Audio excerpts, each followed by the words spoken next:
He was mocked for touching a rich kid's piano, but when his fingers hit the keys, the entire room froze. Elijah Brooks didn't talk much. Not because he was shy, he just didn't see the point in filling the air when no one seemed to listen anyway. He lived on the west side of Baton Rouge, near Florida Boulevard, in a cramped two-bedroom apartment where the walls were thin and the neighbors louder than they needed to be. His mom, Charlene, worked double shifts at a local clinic, and his older brother, Isaiah, spent most of his time with a crowd Elijah didn't trust. But Elijah, he had music. Not a fancy piano or some state-of-the-art setup, just an old beat-up keyboard at the rec center down the street. Half the keys didn't work and the chord sparked if you moved it the wrong way. But to Elijah, it was enough. Every afternoon after school, he'd rush over.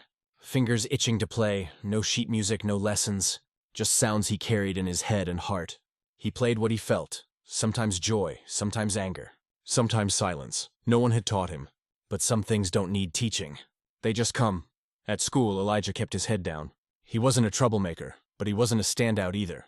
Teachers often missed the way he tapped rhythms with his pencil during math, or the way his eyes lit up when the morning announcements played the school anthem. Most of the kids didn't notice him, except when they wanted to borrow answers or pick someone easy to tease. His one real escape came from Miss Delacroix, his music teacher at Martin Luther King Jr. Middle.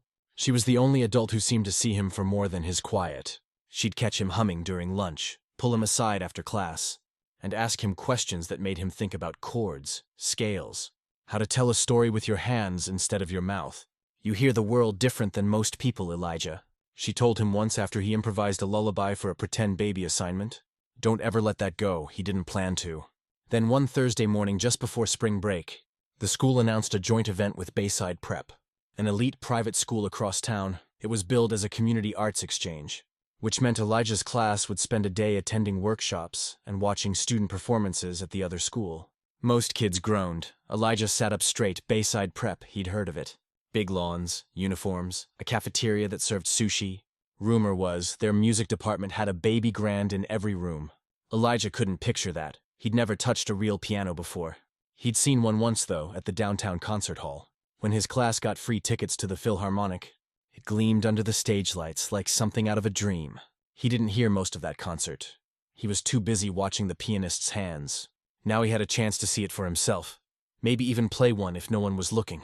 Charlene ironed his best shirt the night before the trip, even though it had a small stain near the cuff. You behave, she said, not looking up from the ironing board. Don't go embarrassing me in front of those people. I won't. Don't touch nothing you're not supposed to. He nodded. He meant it too. But music had a way of making him forget rules. But Elijah had no idea how much one mistake, or maybe one moment of courage, was about to change everything. The bus ride to Bayside Prep was only 30 minutes, but it felt like Elijah had stepped into another planet. As the bus pulled through the iron gates, he stared out the window at rows of perfectly trimmed hedges, fountains that actually worked, and buildings that looked more like museums than classrooms. Kids in matching navy blazers stood in groups, laughing the way people do when they don't have to think about what might happen tomorrow. Everything seemed too clean, too still. Even the sidewalks felt expensive. Elijah followed his classmates off the bus.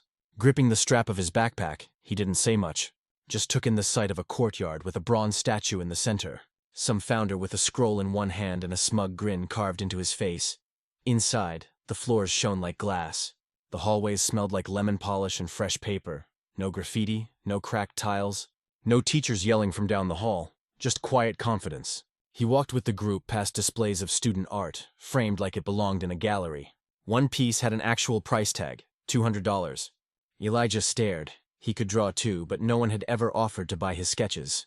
They were herded into an auditorium where the Bayside students were already seated in neat rows. An older man with silver hair welcomed them with the same voice people use at church.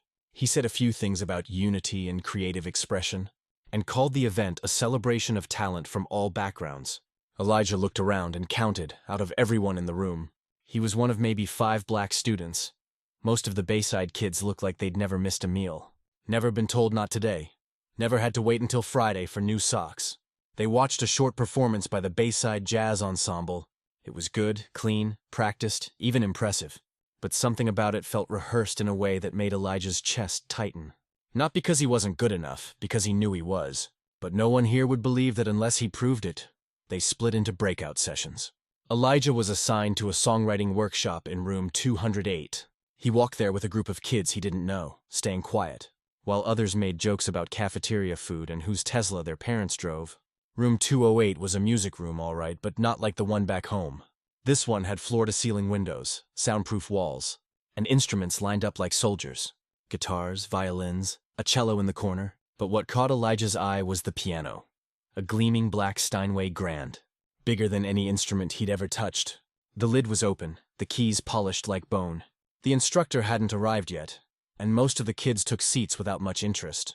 Elijah didn't. He stood by the wall, eyes locked on the piano like it was daring him. Then he heard a voice behind him. "Don't even think about it." He turned. A tall boy with slicked-back blonde hair was staring at him, flanked by two others who looked like they practiced scowling in the mirror. The tall one was wearing a monogrammed blazer, PJW stitched on the chest. "That's my dad's donation," the boy added. "You got anything like that in your neighborhood?" Elijah blinked, unsure if the kid was being serious or just trying to get a reaction. "I wasn't gonna break it. You sure about that?" The boy smirked. "Careful.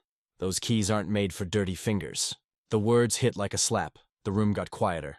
A few other students turned to watch. Elijah felt heat rise to his ears, but he didn't move. His hands stayed at his sides. The piano seemed farther away now, like it had shifted into another dimension.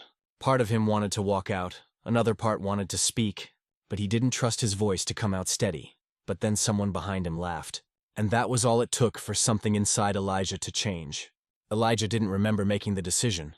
1 second he was standing still, cheeks hot and heart pounding, and the next he was walking toward the piano. The smirk on the blond boy's face cracked just slightly. His buddies exchanged a look like they couldn't believe what they were seeing.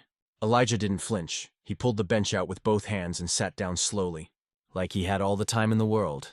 His palms were damp, his throat dry, but his fingers didn't shake. The room was still, not silent, but still. Like a breath held too long, the instructor hadn't come in yet. Maybe that was a blessing. Maybe it was fate. Elijah raised his hands above the keys, then he hesitated. Because this wasn't the busted keyboard from the rec center. This was real. This was weight. This was sound that carried and echoed and filled a room. Not because of volume, but because of presence. He could feel every eye on his back. He could hear Preston's voice echoing inside his head. Dirty fingers, like his skin had somehow stained the air. He took one more breath and pressed the first key. A simple C. Soft. Clean. It rang out like it had been waiting for him. Then came an E, then G. He built the chord the way he always did. By feel, no one told him how and no one had to. Music was the only thing that ever made sense without needing to be explained. He let his left hand follow, walking bass notes. Gentle at first, then stronger, then the right hand returned, weaving a melody over the rhythm, something familiar but unfinished. It was the tune he always played to himself when he was alone, the one he'd never named because it felt too personal. A song that didn't need words to say what he couldn't. The room began to shift. Conversations stopped. Chairs creaked as people leaned forward. The two boys who stood behind Preston no longer looked amused. They looked confused.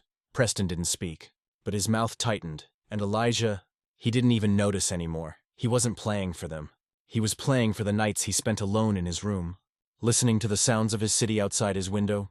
He was playing for the Sundays when his mother swayed to gospel at church, eyes closed, face soft for once.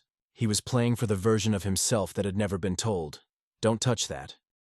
The music swelled. His hands flew faster now.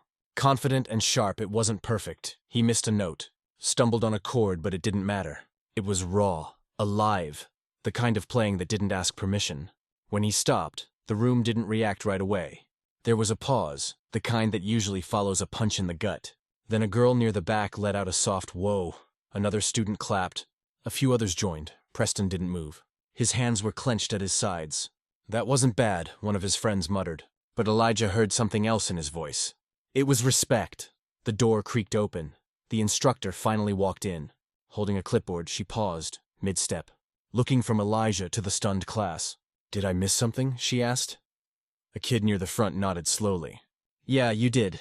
Elijah stood up slowly, pushing the bench back into place. He didn't say anything. He didn't need to for once. The silence wasn't awkward, it was earned. But just as Elijah thought it was over, he turned and found something waiting for him in the hallway that he hadn't expected at all. Elijah stepped into the hallway, his chest still tight from the adrenaline. Unsure whether to feel proud or afraid, he hadn't planned to play. He hadn't even known if he could, but he did. And now everything felt different. That's when he saw them. A small crowd had gathered outside the music room. Students from other workshops, a few teachers, all drawn by the sound. Some looked curious, others surprised, a few even impressed. But the one face Elijah locked onto immediately was Miss Delacroix. She stood near the back, her hand covering her mouth. Not in shock, but in something else, something softer. Her eyes shone in a way that made Elijah look down for a second. She walked toward him slowly. "You really played that?" she asked gently. He nodded. "That was yours. That music." He nodded again, almost afraid to say it out loud. She looked past him into the room. Then back at him. "Elijah, that wasn't just good. That was something people remember." He didn't know what to say. He hadn't thought about being remembered. He just wanted to touch the keys, hear what they sounded like when played without fear. Another teacher approached, someone he didn't recognize. A tall woman in a gray blazer, clipboard tucked under her arm. She bent slightly to meet him at eye level. "I'm Mrs. Coldwell," she said. "I run the advanced music program here. I heard you from down the hall." He opened his mouth, but nothing came out. She didn't seem to mind. "Have you ever taken lessons?" He shook his head. "Where did you learn to play like that?" "Just practicing," he said. "I play at the rec center sometimes, and at home when my brother lets me use his headphones." She smiled. "Well, you've got something special. That kind of ear, that kind of expression. You don't teach that. You guide it, you nurture it behind her." Preston finally emerged from the classroom. His blazer crumpled from leaning against the wall too long. He scanned the crowd, then focused on Elijah. Their eyes met, but neither said a word. One of Preston's friends whispered something and laughed. But Preston didn't respond. His face was hard to read now. Not angry, not smug, just unsure. Miss Delacroix stepped in. "Elijah, how would you feel about playing something at the final performance this afternoon?" He looked up sharply. "Me? Yes. They always leave space for one guest student to share something at the closing. I know you should do it." He looked at the floor, then at Mrs. Coldwell, then back to Miss Delacroix. A wave of nerves hit him like a second punch. Performing once in a classroom was one thing. Playing in front of the whole auditorium, I don't know, he muttered. "You don't have to," Miss Delacroix said gently. "But I think you'll regret it if you don't." He knew she was right. He nodded slowly. "Okay." The teachers began to scatter, the hallway clearing. The moment folding back into the day, Elijah followed Miss Delacroix as she led him toward the performance hall. His steps slow, the hallway impossibly long, but something inside him was different now. It wasn't confidence, not exactly. It was closer to certainty. Like when a song plays and you already know where the notes go, even if you've never heard it before. Preston stayed behind, alone near the doorway. "Elijah," he said quietly. Elijah turned. Preston looked like he wanted to say something. Maybe to take back what he said earlier. Maybe to act like none of it happened. But instead, he just gave the smallest shrug and turned away. But as Elijah entered the auditorium later that day, he had no idea who else would be watching from the shadows, and how deeply his performance would echo beyond that room. The auditorium was brighter than Elijah remembered. He stood behind the curtain, heart pounding, staring at the polished stage floor. Rows of chairs stretched out beyond the stage, already half filled. Students shuffled in with snacks and programs, joking and scrolling on their phones. A few teachers stood near the back, chatting in low voices. Everything looked casual, except to Elijah. He was wearing the same wrinkled shirt from that morning, sweat beginning to darken the collar. His fingers trembled slightly. Not from fear of playing. He trusted his hands. It was the crowd, the unfamiliar eyes, the weight of being seen. Miss Delacroix appeared beside him, her voice low. "They're going to love you." "What if I mess up?" he asked. "You won't. And even if you do, they'll still feel it." That helped a little, the student announcer, a tall girl with thick glasses and a polished voice, introduced the event's closing performance. "We'd like to welcome a guest student from Martin Luther King Jr. Middle School, Elijah Brooks, with an original piano piece." Polite applause. Elijah stepped out. He didn't look at the crowd, just focused on the piano waiting at center stage. It gleamed under the lights. Same as before, like it knew him now. He sat, took one breath, let his fingers find their home, and he played. It wasn't the same melody as earlier. This one was slower, quieter, more patient, like a letter written out loud. It started with the kind of ache you can't name. Something in the pauses between notes, the way certain chords hung longer than they should. Then it shifted, grew warmer, braver, like something fighting to stand on its own feet. Every measure told a piece of him, the nights alone in his room. The sound of his mother praying in the kitchen when she thought he was asleep. The way the rec center keyboard sparked sometimes but never stopped working. The room stilled. Even the faculty stopped whispering. Phones lowered, eyes lifted, and somewhere in the second half, the emotion behind his notes caught up to him. His chest clenched, his eyes stung. But his hands didn't falter. He played all the way through. When the last note faded, he lifted his hands slowly, like releasing something heavy. Silence, then a single clap, then another, then the whole room. A standing ovation didn't happen. This wasn't a movie, but the applause was real. Full, some students stood. One teacher wiped her eye. Even the announcer looked surprised. Elijah stood, bowed without thinking, then walked off stage fast before the crowd could catch him. In the hallway, he leaned against the wall, breathing hard. Then a voice. That was incredible. He turned. Preston. His blazer was buttoned now, hair a little neater, but the cockiness was gone. He wasn't flanked by friends this time. I didn't know you could do all that, he said. Elijah said nothing. Preston shifted, what I said earlier. I was out of line. Still, Elijah didn't speak. I guess I just didn't expect it. Elijah looked at him, then said quietly, "You didn't have to." Preston nodded once. "Yeah, and that was it. No big moment, no handshake. Just an awkward pause and two boys standing in a hallway too big for either of them." Miss Delacroix came out smiling. "You did it!" He managed a breathless laugh. "I think I did." She looked at him for a long second. "Let's talk later. There's someone I want you to meet." But what Elijah didn't know was that someone in the crowd had already made a call. One that would open a door he never imagined he could walk through. By the time the bus pulled back into the parking lot of Martin Luther King Jr. Middle, the sky was streaked with gold. Elijah sat near the back, forehead resting against the window, watching Baton Rouge roll by in pieces, fast food signs. Gas stations, corner stores, familiar again. Comfortable but smaller now, he hadn't said much on the ride. Some classmates gave him high fives. A few asked how he learned to play like that. One boy, Jamari, even joked, "Bro, you made rich kids clap, that's magic." Elijah had smiled. But inside, everything still buzzed. Not nerves, not fear. Something else he didn't have a word for yet. Miss Delacroix waited at the bottom step as students climbed off the bus.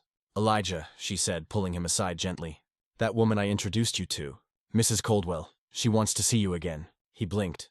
"Why?" "She runs a summer arts program. Scholarship-based. She said it's rare to find someone like you who hasn't been formally trained." He looked down at his sneakers, the left one scuffed. "I don't have money for lessons, that's the point," Miss Delacroix said. "You wouldn't need any. Everything's covered. You just have to show up and play." Elijah didn't know what to say. Opportunities like that didn't come to kids like him. Not without strings. "I told her I'd talk to your mom," she added. "She'll want to know that night at home." Charlene stood in the kitchen holding the brochure in one hand and a half-burnt grilled cheese in the other. Her face didn't say much, but her silence was loud. "They're not trying to use him for anything?" she finally asked. "No, ma'am," Miss Delacroix said from the other side of the table. "It's a real opportunity. They've done this for students across the state." Charlene looked over the paper again. "And he'd stay where? In dorms, supervised. Baton Rouge School for the Arts, just a few weeks. He'd be home by the end of summer." Elijah sat on the edge of the couch, backpack still on, his fingers curled into the straps. His mother stared at him, not blinking. "You want this?" He met her eyes. "I think I do," she sighed deep. The kind of sigh she only made when her mind was traveling way ahead of her mouth. "He's 12, she said quietly. "Still a baby?" "I'll be careful," Elijah said, voice just above a whisper. "You better." She looked at Miss Delacroix again. "I'll think on it." That was more than enough for now. A week later the letter came, a white envelope with blue trim, his name typed neatly in the center. Inside was the formal offer. Elijah read it 3 times before handing it to his mom. She didn't say anything at first, just nodded, then handed it back without a word. He packed his things in a duffel bag that was too big for him. Miss Delacroix drove him to the campus herself. On the way there, she told him about other kids who had gone through the program, some who had never even touched a real instrument before their first lesson, others who'd gone on to places like Juilliard and Berkeley. "But none of them sounded like you," she said, "and I mean that. The campus wasn't like Bayside. It wasn't shiny. It wasn't fancy, but it felt honest." The music building had paint chips on the windowsill, and benches worn smooth from years of waiting students. He liked that. His first day he played in front of 3 instructors. They didn't ask where he came from. They asked what key he felt most at home in. He said D minor. They nodded like they understood. By the end of the first week, he'd written 3 new pieces. By the end of the second, he was teaching a classmate how to move through changes with feel instead of math. One evening after dinner, his instructor sat beside him in the practice room. "You know what I told my husband after I heard you play," she said. Elijah shook his head. That's what talent looks like when it's unafraid. But even with new keys in his hands and doors swinging open, Elijah still had one more thing to do before any of it felt real. It was October when Elijah walked back through the doors of Bayside Prep.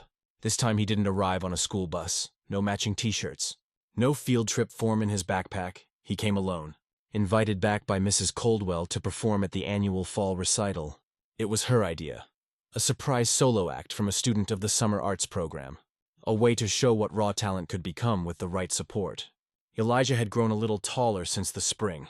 His jeans fit better, his curls were neater, and his hands had developed a quiet confidence. He still didn't talk much, but when he did, people listened. The auditorium looked just as he remembered it. Clean floors, bright lights, that stage. It didn't feel bigger than him anymore. In the front row sat Miss Delacroix, her purse balanced on her lap, eyes shining with quiet pride, and next to her, Charlene, wearing her best blouse and clutching the edge of her seat like it was the only thing keeping her grounded. She hadn't been sure about the performance at first. "I don't know what people like that want from kids like you," she had said. Elijah had answered simply, "Just to hear." Now here she was, waiting to hear. The MC gave a brief introduction. "Tonight's final performer is a young man who reminds us why music still matters. Please welcome Elijah Brooks."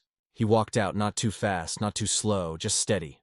The Steinway was there again, waiting. This time he didn't hesitate. The piece he played was new. Something he'd written 2 weeks earlier. Inspired by his summer, it had no title, just movement. It started low, steady, like steps being counted, then climbed measure by measure into something warmer, more certain. There were flourishes, yes, but nothing showy. Everything had purpose. Notes flowed like thoughts forming mid-sentence. Honest, true. Halfway through he glanced up. Preston sat 3 rows back, arms folded, watching. They hadn't spoken since that hallway. But Elijah didn't need words. The silence between them now wasn't heavy. It was filled with understanding. When the final note hung in the air, Elijah held it just long enough for the breath in the room to catch. Then he lifted his hands, and this time the applause came fast.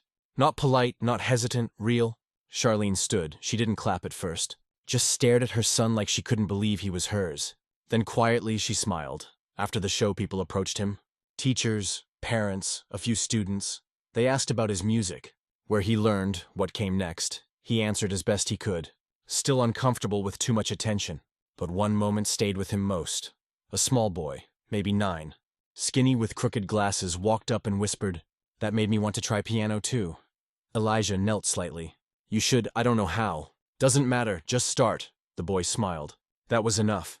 Later as they drove home, Charlene was quiet. "You okay?" Elijah asked. She nodded. "I just never thought I'd see something like that. Not with your name on it." He looked out the window. The streetlights blurred past. "Neither did I," he said. "But maybe it was always there." She didn't answer, but her hand reached across the console and rested on his. That night Elijah sat at home with a notebook in his lap. He wasn't writing music, just words, scattered thoughts. A line he wanted to remember. You don't have to be invited to be allowed. The world hadn't given him permission to sit at that piano. He'd taken it gently, honestly, fully, and in doing so he'd reminded them, and himself, that talent doesn't care where you're from, what you wear, or how much your parents donated. It only cares that you listen to it when it calls. So if you're watching this and wondering whether you're good enough, whether you're allowed to try, here's your sign. You are. Now go do it. If you like the story, then subscribe the channel.